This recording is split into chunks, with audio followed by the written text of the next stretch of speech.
I'm Rachel. Welcome to my channel. Today I'm going to be sharing with you some updates I've been doing to my bathroom.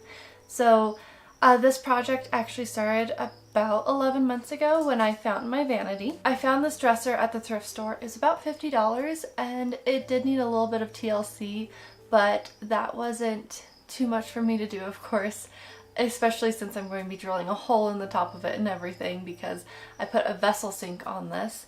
But it just turned out lovely. I first started out by sanding everything. By everything, I mean the top. I didn't sand any of the sides. I did sand down where the veneer was coming up on the drawer fronts, but only minimally, and I did fill those in a little bit, so that way when I painted it, it wasn't quite so obvious. But the veneer was coming up a little bit on the top, just chipping, but mostly towards the back, and so it's hardly noticeable at all. So after I sanded, I did wipe it down with some mineral spirits to get rid of all the dust.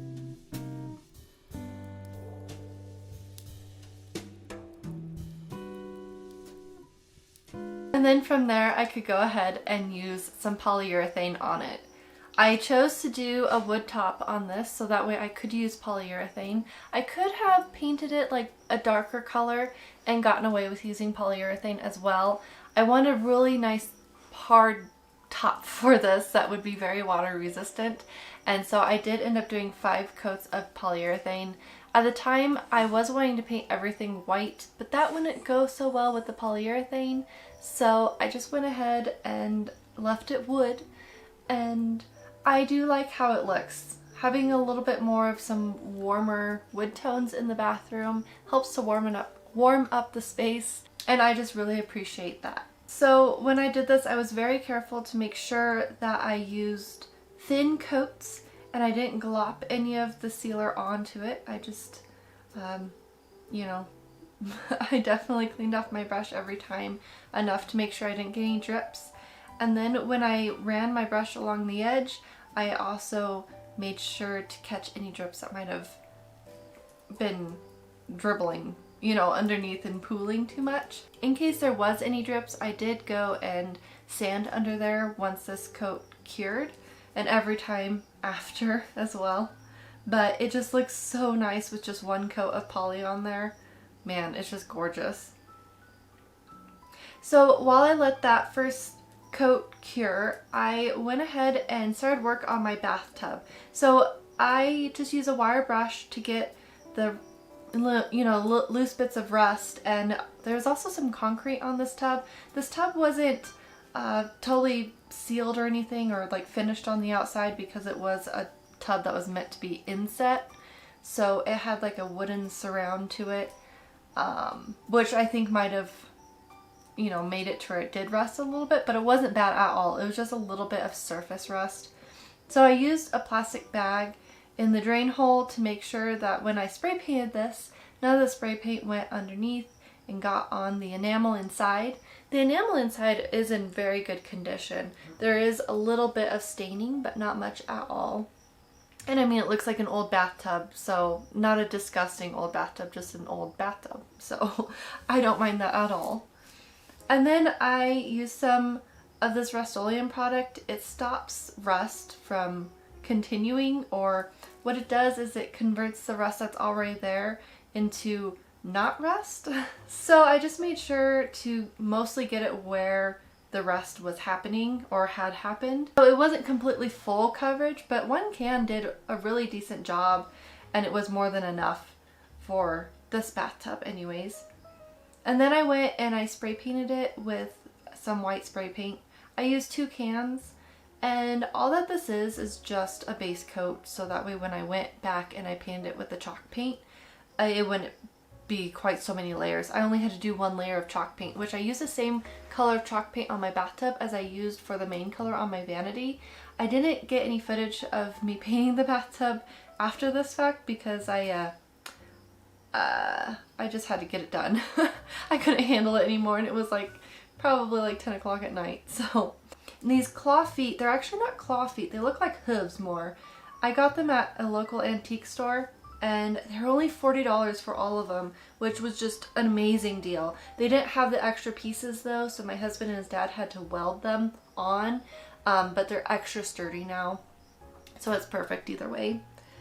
So I'm just going around and sanding everything, giving it a very fine sand, not pressing in hard. I don't want any gouges or anything. It's just enough to roughen up the surface so that way, and to get rid of any imperfections before I do another coat. I did this every time before I applied another coat of polyurethane. And this way it just gets rid of any bubbles, any little maybe loose pieces of dirt or something. Because I was doing this in the lean-to against my husband's shop, and there was a chicken laying an egg next to me most of the time. Or Esteban, our rooster, liked to come in and like peer around with his one good eye to see what I was doing. He was probably just looking for snuggles with my husband. My husband will hold him, and then Esteban will like close his eyes and lean his head against his arm and go to sleep. It's the cutest thing. So after I sand, I also go back over and just get rid of any extra dust.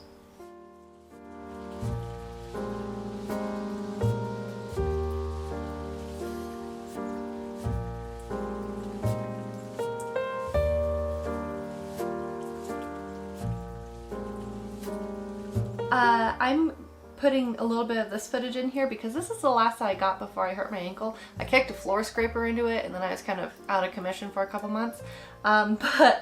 Yeah, this is the reason why I don't have any footage of us doing the sink, like putting the sink in, any of the plumbing, is because, you know, that was just a little bit too much. My husband did most of that anyways, and yeah, I couldn't be bothered to use my camera while I was also limping around.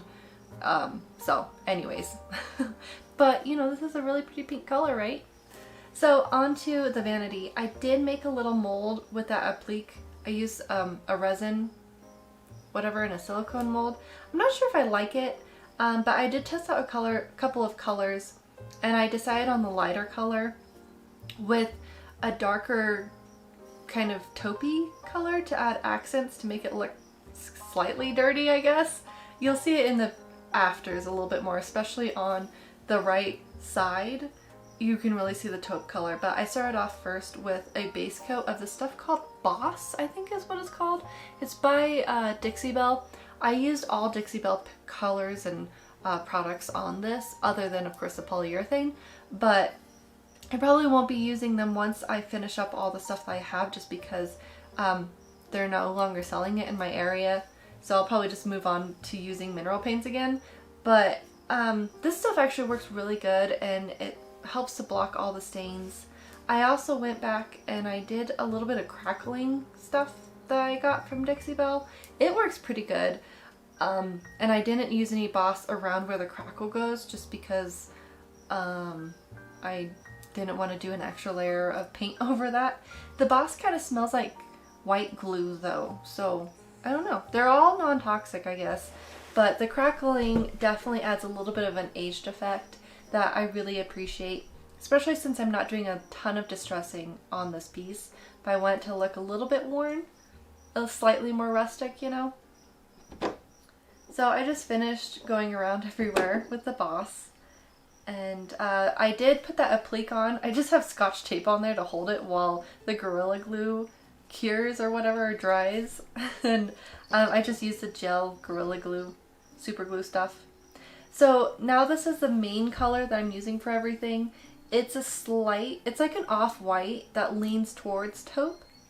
But this is a color that I used on my bathtub, and it definitely looks white on my bathtub. It just, against the brighter white that I'm using here, it doesn't look quite as white. You can see it has some gray and brown undertones. So I'm painting where the handles go with the white, so that way I can go ahead and put the knobs on, and then I can close the drawers and do all the blending with the drawers closed, of course, and then I can actually open them after the fact, because otherwise these drawers would not be very easy to open, of course. Ugh, just those knobs are just beautiful. That's one of my favorite parts about this vanity, is the knobs. So then all that I'm doing is using a watered down version of the white, or the darker, and to blend into the medium, and then the white to blend into the medium layer, and then using a little bit of the wash of the medium to kind of bring that back slightly. So I just kept repeating that, and then I did a little bit of distressing just with a washcloth and a little bit of scraping with my fingernail. It is mostly distressing around the drawer edges, which is what I figured it would do, and that just gives it a more used look. I have not finished this yet because I might want to end up painting it a dark green. If I find a paint that I actually like the color of, I might end up doing that.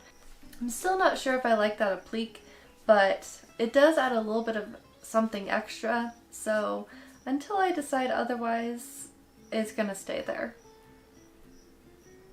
But maybe I'll use a little bit of Rub and Buff on there to bring out some gold leaf kind of accents to it. That might be really pretty.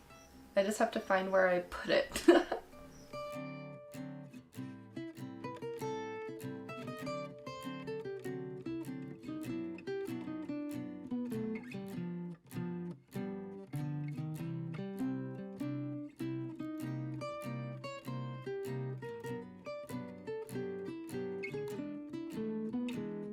So you can see that there is a little bit of crackling in this, so I was able to achieve that, and there is some extra texture, and I mean that's just what I wanted. I wanted a little bit more tones to this to make it more than just a flat white.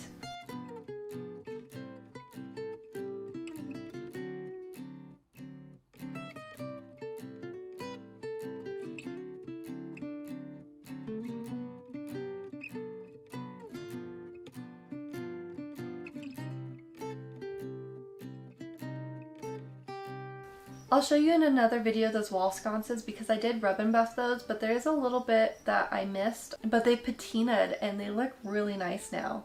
And then the mirror, that mirror came with the Vanity, and I just sanded it, and then I ended up just using some coconut oil to shine it up. And then this whole thing basically cost about $150 because $50 for the Vanity and then another $100 for the sink and the faucet, which it was amazing using a vessel sink. I lost hardly any room in my drawers because there's not as much, you know, the sink isn't taking up any space, right? And so I pretty much have all the room that I need in this Vanity. So the bathtub, you can see how it looks now, I guess. I mean, there is some texture to it since it was never finished, but I don't mind that. And no water ever gets on this because the bathtub does have a pretty decent lip on the top. So yeah, I am going to replace those black things with some casters eventually once I find 4 matching ones. There's usually like only 2 at a time at the antique store. So anyways, I don't know what I want to do with this cabinet, but I did want to definitely change the knobs just because the other ones, they didn't really go with my bathroom that much, and I wanted to put these little swans somewhere. I think I might just end up painting this white eventually, but I did want some sort of color, so maybe a blue with some pink in there. I don't know. I'm just gonna leave it for now though. But if you have any ideas, let me know in the comment section below. So now I'm working on my curtains. Well, just one curtain. I need a curtain for this bathroom, of course, for privacy for guests. And yeah, I just did 3 pieces. I used a tutorial from a blog from Miss Mustard Seed. I'll put the link in the description box below. But it's a great, easy to follow tutorial. She has a couple little videos to kind of show you parts of it.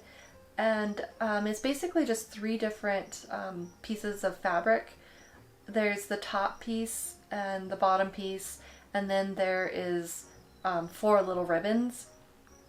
And I chose to make my own ribbons because I didn't have any big ribbons on hand. I do think like maybe a green would be pretty. I don't know why, but I've been obsessed with green in this bathroom just because of my claw feet. That's why. Now I remember. Or my hoof feet. So I made it to where the top piece is going to be 1/3 of the size of this whole window, and I did end up making the bottom piece to where the whole thing will reach 50 inches, but I wanted the top piece to be 1/3 of the actual window size. So that ended up being 15 inches, but I folded that over and doubled it to 30 inches because that top part needs the extra space for it to be able to have the rod go through it.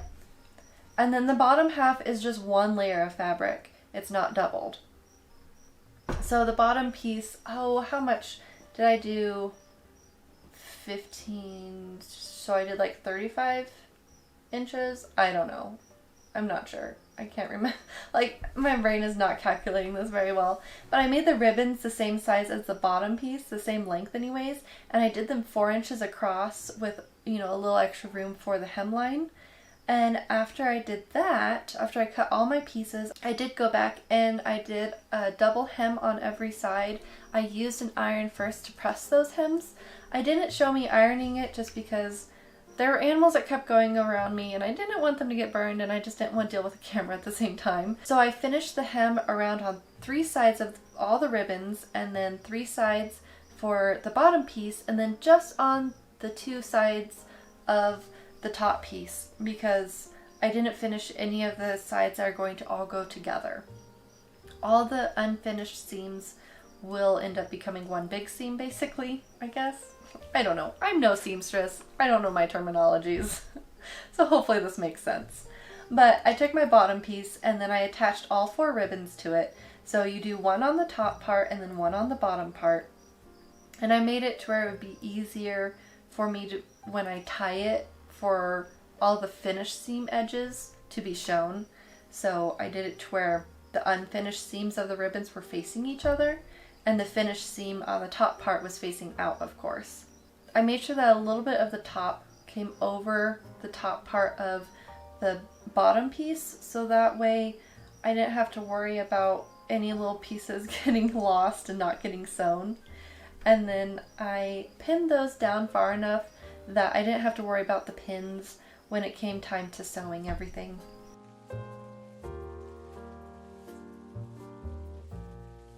So then I take my top piece and I fold it in half to where the 2 unfinished ends are going to be against the unfinished ends of the bottom piece. And that way, once everything gets sewn and you fold that up, then all the unfinished, or whatever, the part that you just sewed together is all going to be together, of course. This was a little bit tricky to do at first, mostly because, as you can see here, I accidentally put it wrong side out. So I had to end up taking that all apart and then redoing it, but it's basically exactly what I'm showing you here. I just pinned the outside edges, and then I pinned the middle, and then I pinned the ribbons, and then doing a little bit extra pinning aside from that. When I did go back and redo this, I did pin, when I made sure that everything was exactly how it needed to be, I pinned it down a little bit further, so that way it would be easier for me to sew it without having to take out any pins. So just like what I did for the ribbons. And then of course Gunther had to come and say hello. He says, "Oh wow, you put this here for me? That's fantastic, thank you."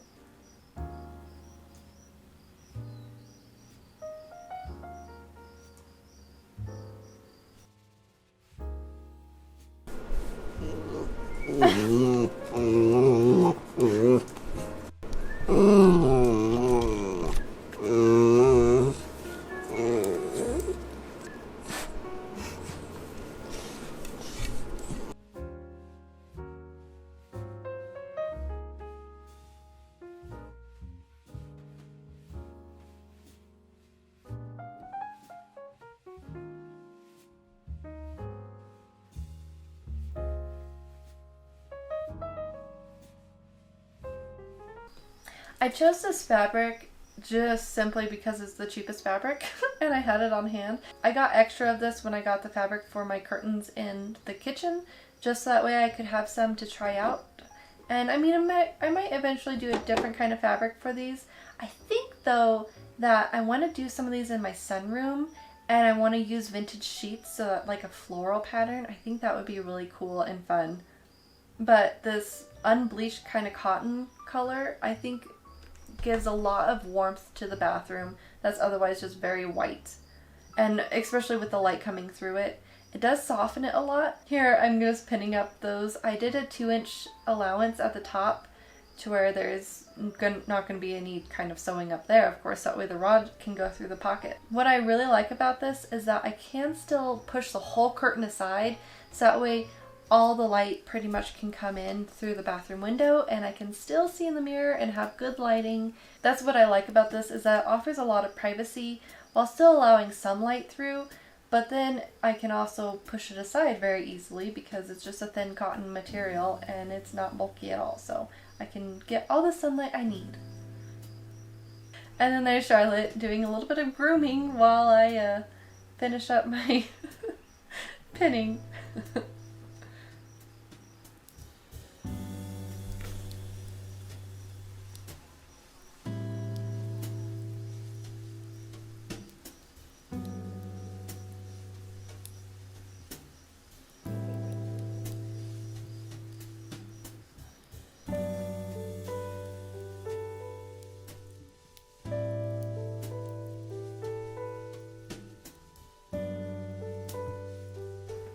So I just used this little rod thing, whatever. I was able to screw it into the vinyl of the window. It was like way easier than I thought it would be. The fun part about this is that you can just tie them up, and it kind of has that same kind of feel of a Roman shade, but I think it just looks kind of more whimsical and prettier than a Roman shade, in my personal opinion. But kind of brings a little bit more of that kind of French Quarter kind of thing. I don't know. I've been reading a lot of books that are set in Louisiana lately, so that might just be my thinking from it. My favorite part about these big bows, well, or the large ribbons, is that the bows hold so much of their structure and they're just so perfect and pretty, and I love them.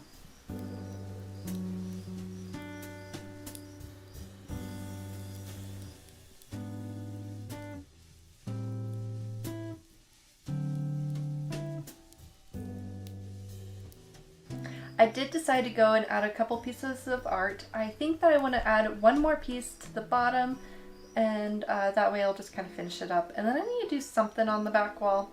I haven't decided yet though.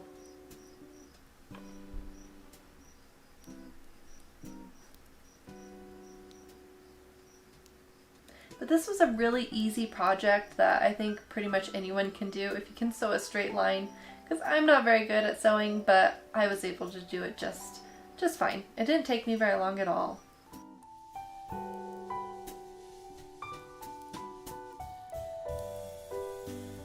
So that's it for what I've done so far to my bathroom.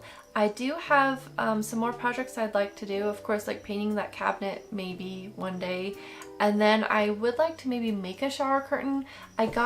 I ordered some shower curtain rings because right now I'm just using jute to hold up my shower curtains because I don't like any of the options I've been able to find in the store. And it's like $10 for enough for one shower curtain, and I needed 4. So I did not want to spend $40 on shower curtain rings. So instead what I did is I bought some clippies. They should be in the mail here soon. That they're just like a brass kind of sort of color that's darker to just clip on. They're like the curtain rod rings, whatever. Anyways, there is only $10 for 40 of them, so I went ahead and got those, and that way I can make my shower curtain and I won't have to worry about putting any ring pocket holes in there. And then I'll also be able to have a liner because I don't like the shower curtains I have. They get dirty really easily and they don't clean easily at all. They're supposed to be ones that you can wash, but they don't work great. So anyways, yeah, if you have any questions about any of the stuff that I did today, just feel free to leave them in the comment section and I'll answer them to the best of my ability. I'm sure that there's something that I forgot or left out. But I will leave in the description box a link to Miss Mustard Seed's post, so that way you can see she has it all drawn out of all the pieces that you need and what you need to cut for it. So it's very easy to follow. But yeah, I hope you have a really great day and I will talk to you later. Take care. Bye!